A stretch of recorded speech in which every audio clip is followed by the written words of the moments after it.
Good morning, everyone, and welcome back to Morning Scriptures. Today we are on 1 Samuel chapter 23, and it is titled, David Saves the City of Keilah. Now they told David, Behold, the Philistines are fighting against Keilah and are robbing the threshing floors. Therefore David inquired of the Lord, Shall I go and attack these Philistines? And the Lord said to David, Go and attack the Philistines and save Keilah.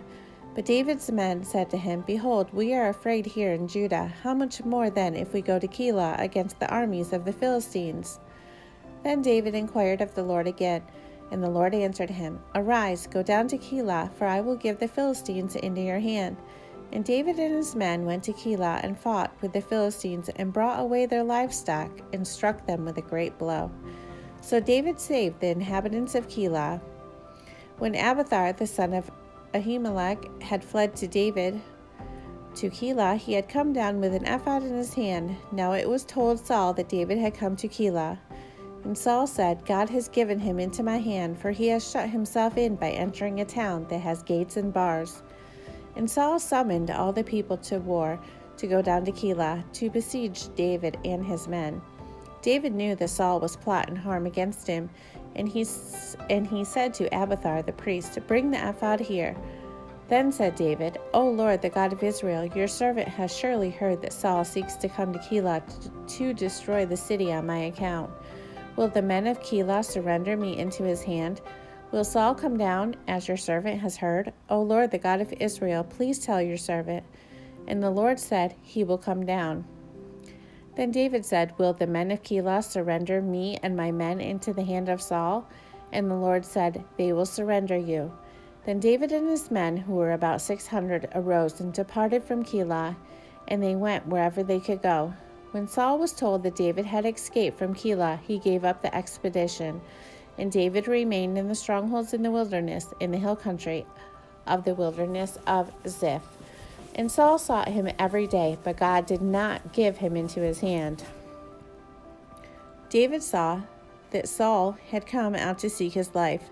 David was in the wilderness of Ziph at Horesh, and Jonathan, Saul's son, rose and went to David at Horesh, and strengthened his hand in God. And he said to him, Do not fear, for the hand of Saul, my father, shall not find you. You shall be king over Israel, and I shall be next to you. Saul, my father, also knows this. And the two of them made a covenant before the Lord. David remained at Horesh, and Jonathan went home. Then the Ziphites went up to Saul at Gabah, saying, Is not David hiding among us in the strongholds at Horesh, on the hill of Halakah, which is south of Jeshimon? Now come down, O king, according to all your heart's desire to come down, and our part shall be to surrender him into the king's hand. And Saul said, May you be blessed by the Lord, for you have had compassion on me. Go make yet more sure. Know and see the place where his foot is, and who has seen him there. For it is told me that he is very cunning. See therefore and take note of all the lurking places where he hides, and come back to me with sure information. Then I will go with you, and if he is in the land, I will search him out among all the thousands of Judah. And they arose and went to Ziph ahead of Saul. Now David and his men were in the wilderness of Maon in the Arabah to the south of Jeshimon. And Saul and his men went to seek him. And David was told. So he went down to the rock and lived in the wilderness of Maon. And when Saul heard that, he pursued after David in the wilderness of Maon. Saul went on one side of the mountain, and David and his men on the other side of the mountain. And David was hurrying to get away from Saul, as Saul and his men were closing in on David and his men to capture them. A messenger came to Saul, saying, Hurry and come, for the Philistines have made a raid against the land. So Saul returned from pursuing after David and went against the Philistines. Therefore that place was called the Rock of Escape. And David went up from there and lived in the strongholds of Engedi. Chapter 24. David spares Saul's life. When Saul returned from following the Philistines, he was told, Behold, David is in the wilderness of Engedi. Then Saul took 3,000 chosen men out of all of Israel and went to seek David and his men in front of the wild goats' rocks. And he came to the sheepfolds by the way, where there was a cave, and Saul went in to relieve himself. Now David and his men were sitting in the innermost part of the cave. And the men of David said to him, Here is the day of which the Lord said to you, Behold, I will give your enemy into your hand, and you shall do to him as it shall seem good to you. Then David arose and stealthily cut off a corner of Saul's robe. And afterwards David's heart struck him, because he had cut off a corner of Saul's robe. He said to his men, The Lord forbid that I should do this thing to my Lord, the Lord's anointed, to put out my hand against him, seeing he is the Lord's anointed. So David persuaded his men with these words, and did not permit them to attack Saul. And Saul rose up and left the cave and went on his way. Afterward David also arose and went out of the cave, and called after Saul, My Lord the king. And when Saul looked behind him, David bowed with his face to the earth and paid homage. And David said to Saul, Why do you listen to the words of men who say, Behold, David seeks your harm? Behold, this day your eyes have seen how the Lord gave you today into my hand in the cave. And some told me to kill you, but I spared you. I said, I will not put out my hand against my Lord, for he is the Lord's anointed. See, my father, see the corner of your robe in my hand? For by the fact that I cut off the corner of your robe and did not kill you, you may know and see that there is no wrong or treason in my hands. I have not sinned against you, though you hunt my life to take it. May the Lord judge between me and you. May the Lord avenge me against you, but my hand shall not be against you. As the proverb of the ancients say, out of the wicked comes wickedness, but my hand shall not be against you. After whom has the king of Israel come out, and whom do you pursue? After a dead dog, after a flea? May the Lord therefore be judge and give sentence between me and you, and see to it and plead my cause and deliver me from your hand. As soon as David had finished speaking these words to Saul, Saul said, Is this your voice, my son David? And Saul lifted up his voice and wept. He said to David, You are more righteous than I, for you have repaid me good, whereas I have repaid you evil. As you have declared this day how you have dealt well with me, in that you did not kill me when the Lord put me into your hands. For if a man finds his enemy, will he let him go away safe? So may the Lord reward you with good for what you have done to me this day. And now, behold, I know that you shall surely be king, and that the kingdom of Israel shall be established in your hand. Swear to me, therefore, by the Lord, that you will not cut off my offspring after me, and that you will not destroy my name out of my father's house. And David swore this to Saul. Then Saul went home, but David and his men went up to the stronghold. Chapter 25. Now Samuel died, and all Israel assembled and mourned for him, and they buried him in his house at Ramah. Then David rose and went down to the wilderness of Paran, and there was a man in Maon whose business was in Carmel. The man was very rich. He had 3,000 sheep and 1,000 goats. He was shearing his sheep in Carmel. Now the name of the man was Nabal, and the name of his wife Abigail. The woman was discerning and beautiful, but the man was harsh and badly behaved. He was a Calebite. David heard in the wilderness that Nabal was shearing his sheep. So David sent 10 young men, and David said to the young men, Go up to Carmel, and go to Nabal, and greet him in my name. And thus you shall greet him. Peace be to you, and peace be to your house, and peace be to all that you have. I hear that you have shearers. Now your shepherds have been with us, and we did them no harm, and they missed nothing all the time they were in Carmel. Ask your young men, and they will tell you. Therefore, let my young men find favor in your eyes, for we come on a feast day. Please give whatever you have at hand to your servants and to your son David. When David's young men came, they said all this to Nabal in the name of David, and then they waited. And Nabal answered David's servants, Who is David? Who is the son of Jesse? There are many servants these days who are breaking away from their masters. Shall I take my bread and my water, my meat that I have killed for my shearers, and give it to men who come from I do not know where? So David's young men turned away and came back and told him all of this. And David said to his men, Every man strap on his sword, and every man of them strapped on his sword.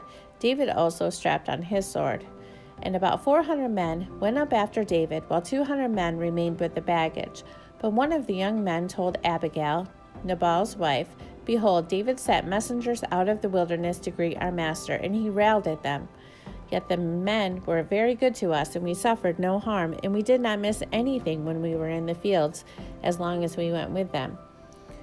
They were a wall to us both by night and by day, all the while we were with them, keeping the sheep.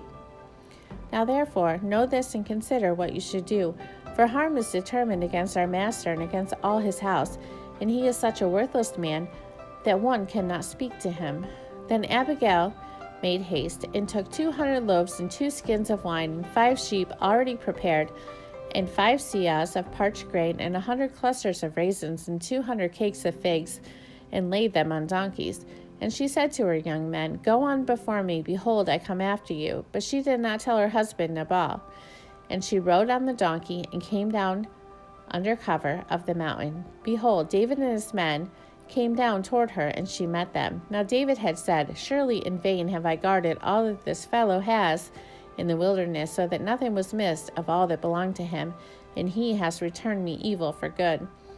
God do so to the enemies of David, and more also, if by morning I leave so much as one male of all who belong to him. When Abigail saw David, she hurried and got down from the donkey, and fell before David on her face, and bowed to the ground. She fell at his feet and said, On me alone, my lord, be the guilt. Please let your servant speak in your ears, and hear the words of your servant. Let not my lord regard this worthless fellow, Nabal, for as his name is, so is he. Nabal is his name, and folly is with him. But I, your servant, did not see the young men of my lord whom you sent. Now then, my lord, as the Lord lives, as your soul lives, because the Lord has restrained you from blood guilt and from saving with your own hand.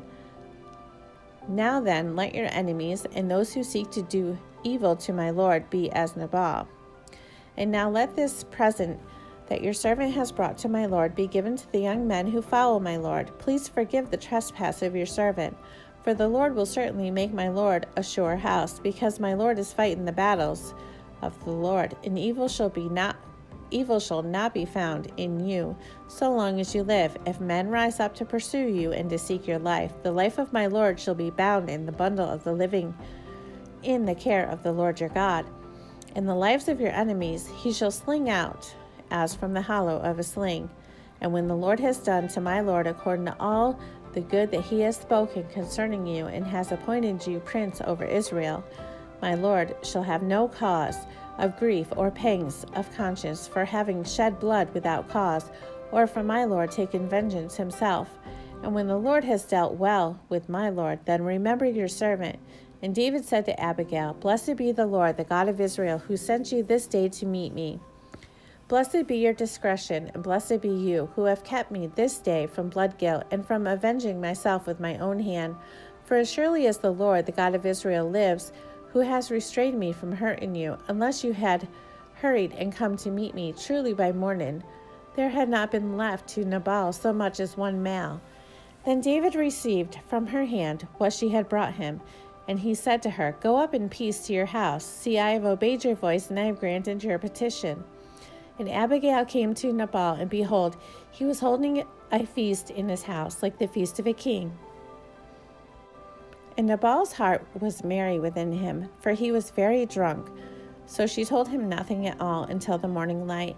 In the morning, when the wine had gone out of Nabal, his wife told him these things, and his heart died within him, and he became as a stone. And about 10 days later, the Lord struck Nabal, and he died. When David heard that Nabal was dead, he said, Blessed be the Lord who has avenged the insult I received at the hand of Nabal, and has kept back his servant from wrongdoing. The Lord has returned the evil of Nabal on his own head. Then David sent and spoke to Abigail to take her as his wife. When the servants of David came to Abigail at Carmel, they said to her, David has sent us to you to take you to him as his wife. And she rose and bowed with her face to the ground and said, Behold, your handmaid is a servant to wash the feet of the servants of my Lord. And Abigail hurried and rose and mounted a donkey, and her 5 young women attended her. She followed the messengers of David and became his wife. David also took Ahinoam of Jezreel, and both of them became his wives. Saul had given Michal his daughter David's wife, to Palti, the son of Laish, who was of Gallim. Okay, guys, that's it for morning scriptures today. I thank you for joining me, and I hope you all have a great day, and I'll see you again tomorrow.